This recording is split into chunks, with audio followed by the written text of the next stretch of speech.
Si Sueño ang ating unang model.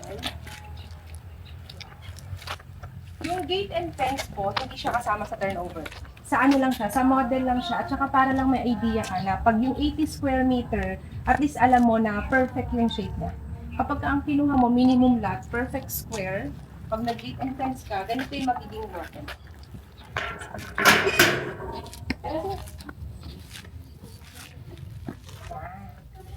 So, pag nag-land, ang maganda kay Sueño, nagmumukha siyang detached. Kahit na single attach siya. Kasi nga, nasa likod yung So, ang nangyari, yung harap mo, ganito kalaki yung space. Yung left side, ayan, may space ka rin.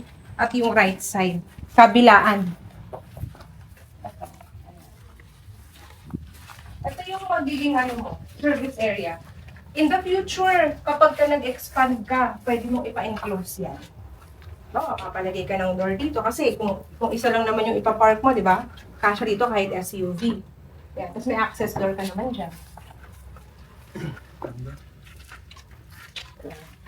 Sa turnover, ganito talaga itong bahay. Meron tayong bricks dito. Ito kasi yung parang signature ni Dolmar, itong brown na or red bricks na yan. And then sabi ko nga, minimalist tayo dito. Pasok ka.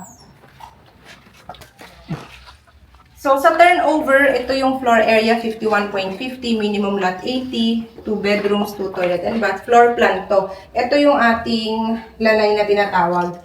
Access mo sa kabilang side. Kung mag-garden ka. Yes, sliding yan. At may malaki tayo dito. Tingnan mo. Kasya ang tao.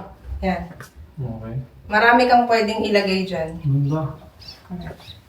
So, ganyan sa turnover. At complete finish na rin, lalagyan mo na lang ng gamit. Kasi naka-tiles na, naka-paint na, ayan. So itong dress up, at least may idea ka, nakasya yung gas range dito, na ganitong size, you know. Parang, actually para din siyang kapag kung paano may ini-style yung condo. No? Minimalist. Ayan. Yeah. It's very cute. Kung hindi naman big family, up to 4 lang, pwede na kasi 2 bedrooms eh. Kaya-kaya. Lalo na kung isa o dalawa lang kayo. Masarap mo sa ayan. Sige pa. Yes, first toilet and shower natin. Ayan. Sige, pasok na sir. Ganyan na siya sa turnover. Maganda sa single attached talaga na ganito. Meron kang ano dito window, hindi siya yung parang nakasarado lang. May malaking sliding window dito. Mataas yung ceiling, pwede ka dyan maglagay ng ano, drop lights or ano, chandelier sa side ng stairs. Mataas siya, no? Oo, yan, bedroom 1. So, ayan si bedroom 1, single bed. Pwede ka rin mag-double deck. Kasi mataas naman yung ceiling niya. At dalawa yung windows niya. Diba? Kahit small room lang. Malaki, no? Okay. Yan. Second toilet and shower. May shower pa pala yun. Ano? Si Masters, ito yung makikita mo na dito yung kanyang design na may malaking window. Kay Masters bedroom, parang may view ka. So, yan. View mo kay Masters. Pwede rin lagyan ng maliit na balcony kung... Oo. No, in the future. Ito ay double size bed or queen size bed. Kasya pa rin siya dito sa side na to. So, dyan. At may space pa rin naman kung maglalagay ka ng closet. May space ka pa rin. So, maluwag pa. Yan. Kasyang-kasya pa yung ating closet and cabinets. Very minimalist lang talaga si Sueño. Pero ang cute. Pero ang ganda. Ang ganda. Oo, okay ito. Sa akin. Pwede sa small family. Pwede. Pakita ko na rin sa'yo si Puerte, kahit na yung Puerte na wala siyang gamit, so plain lang siya, hindi siya dress up, yung kagabi. Magkano difference na? 3 bedrooms yun. Magkano difference na? Sa price, 4.5 siya. So nasa, ano din yung price niya eh. Video nga dito. Pero ito, okay na. Oo, ito yung magandang space dito. Ang laki-laki pa ng space mo, oo. Ito Diba? yung ito.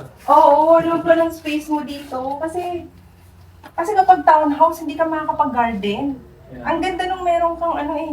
Kapag gano'n ka, plantita. Detalye.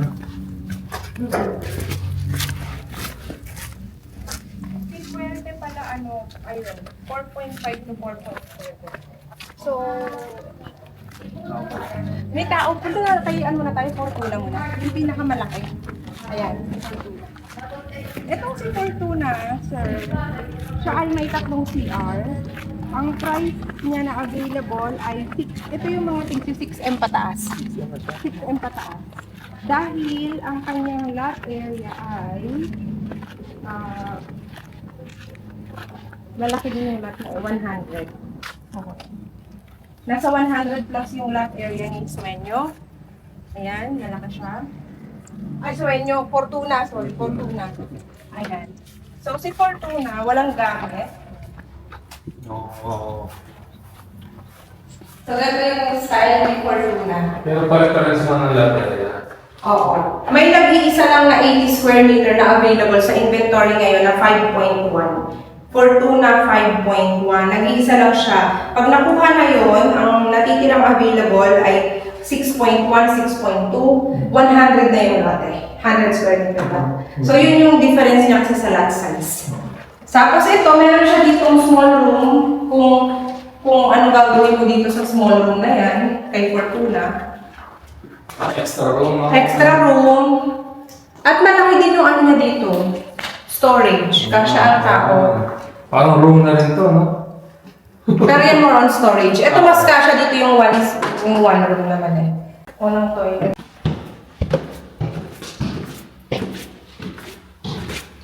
Siyempre, mas malaki na to. Kaya, ito nung kanyang toilet and shower naman ang pangalawa. May tatlo siya, no? Tatlo. Yung room 1, dito ba tayo? Room 1, single bed. Yung mga maliliit na rooms, pang single bed lang siya. Itong masters yung kasya yung double bed.